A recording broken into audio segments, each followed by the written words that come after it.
All right, here we go. Oh, a nice light question from Calligraphy. How has your perception on fountain pens and their use and place... How has your perception on fountain pens, their use, and place changed over the years?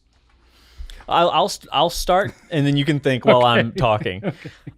So the first thing that came into my mind, calligraphy, get it? It's clever. Yeah, the first thing that came to my mind was I've become a lot more accepting of different writing experiences with pens. So I've had to troubleshoot a lot of pens in my 10 years here, and I've had to get used to, well, I haven't had to get used to, but honestly, it has allowed me to get used to writing with a wide variety of nibs, some that are very imperfect. Honestly, I can pick up just about any pen, and as long as it's not straight up defective, if it's like got some quirks to it, I don't care. I can, adjust my hand positioning fine. That doesn't bother me at all. Mm-hmm. If it hard starts, if it's a little dry, like, all right, whatever, I'll deal with it. So I've become way less picky about that sort of thing just because I've needed to adapt a lot to, getting certain things to work. The downside to that is that when I am in a position of, customer service, I need to be picky. I need to kind of switch gears a little bit into the, put myself in the customer's position. Like, okay, this needs to perform at a certain level. Okay. Don't just be cool, Drew, okay, yeah, well, I ordered this without mayonnaise, but that's fine. I hate mayonnaise, but I'll eat it. Like, no, this is for a customer. You need to, so that's been an interesting challenge. And apart from that, in speaking with customers for years and years and years, I've come to realize that something I didn't realize, obviously, when I started this journey, was just how much pens and the pen community can mean to an individual. And, everybody has a different allotment that the fountain pen hobby or one singular pen makes up in their life. For some of us, it's like a solid 15%. For some, it's a 1%. For some, it's 80%. And you never know. And it often surprises me just how much this can hold. And sometimes it's different. Sometimes, under normal circumstances, the hobby, the pen itself, or even one pen in one shipment can be, not a big deal. 20%. Yo, it's running late. Okay, cool, whatever. But then due to life circumstances, sometimes it becomes a much, larger portion of what's going on in that person's life and how much that means to them.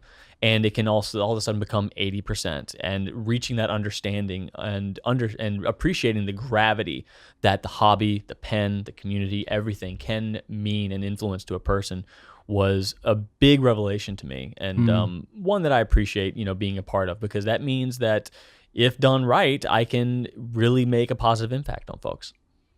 That's very well said. Mine's similar to that. I echo a lot of what you say there. I think for me, as you're talking about these things, I think actually I'm kind of surprised with my own personal experience how little has actually changed of my perception of fountain pens in the community. Obviously, I know so much more now and have relationships with vendors and understand brands and customers and details of how the pens are made and all these things. Like, it's been 12 plus years of deep diving into every aspect of, clearly, fountain pens. But so much of that, it really just adds color and shading to the initial image of what I perceived the fountain pens and the pen community to be. Yeah. I guess if that's how I describe it. So I had, kind of a rough image, and it's not like, oh my gosh, there's this whole other thing of fountain pens that I wasn't even aware of. It's just it's added more depth and color and vibrancy to the image that I originally had when I first got into the hobby now. So it's just a much richer experience for me. I appreciate so much more just understanding the manufacturers and what they have to go through to be able to produce these products. For sure. So many of them are either family-based companies, or even if they're a larger corporation like Pilot, for example, the fountain pens, they could stop making fountain pens tomorrow and the company would just keep on ticking just fine. It's a small portion. It's like the heart and soul of what that company started out doing over 100 years ago. So they just absolutely love it. And so I think there's a heart and soul to the manufacturing side that's deeper than I knew or appreciated, but it totally makes sense to me, and it's congruent with the passion that pretty most fountain pen retailers have, that most distributors have, that most customers have.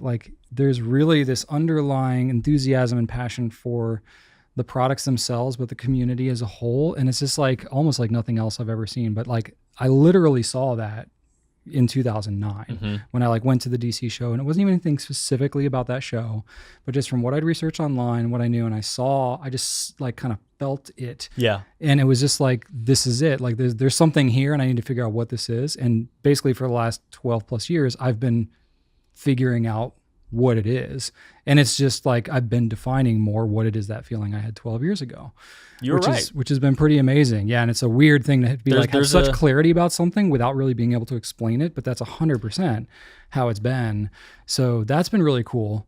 And so then for me, I guess like the perception of fountain pens, even just thinking about like, obviously social media, like there's a lot that's changing in the world about, handwriting and all communication, all these types of things. So when I look at it at that level, it's like, okay, there's a lot we could get into on that. But at the same time, when I really take a step back, it's all kind of the same. Like people use it because they love it. I think I agree with what you said, Drew, like the number of people that are actually using their pens for like things that are so much deeper and more meaningful than what I could have possibly realized. Yeah. I've literally met people and they said, my fiance was deeply depressed, had attempted suicide 3 times, and I did not know if I was going to, have him in my life anymore. And I discovered your videos. We got into writing. He was able to journal through all his stuff. And now he's like coming back, and like fountain pens have like saved his life and saved our marriage. And I'm just like, oh my gosh. Yeah. Like I've heard many stories like that, yeah, that are that deep. And I'm just like, we're just like being goofy and talking pens and stuff, but it's like so many of people's lives having like that kind of impact over the years, and hearing those stories, you're just like, oh boy, this is like really important to a lot of people, and I like take that very, very seriously. So and I'm in like 2020, really honored by that. In 2020, the customer care team here saw that more than ever, because you have certain elements removed from your life without your permission. Say a global pandemic takes away a good portion of, at least temporarily, perhaps, of the things that you find joy in your life. And then, but you still got the pens, and that becomes a greater percentage, So, as a retailer, as somebody who is dedicated, to serving that, you need to understand the gravity of that. It helps you not only serve better, but to take it seriously and to appreciate, your role within the industry, and to not take, that role for granted. There you go. Very cool. Nice lighthearted question there. Yeah.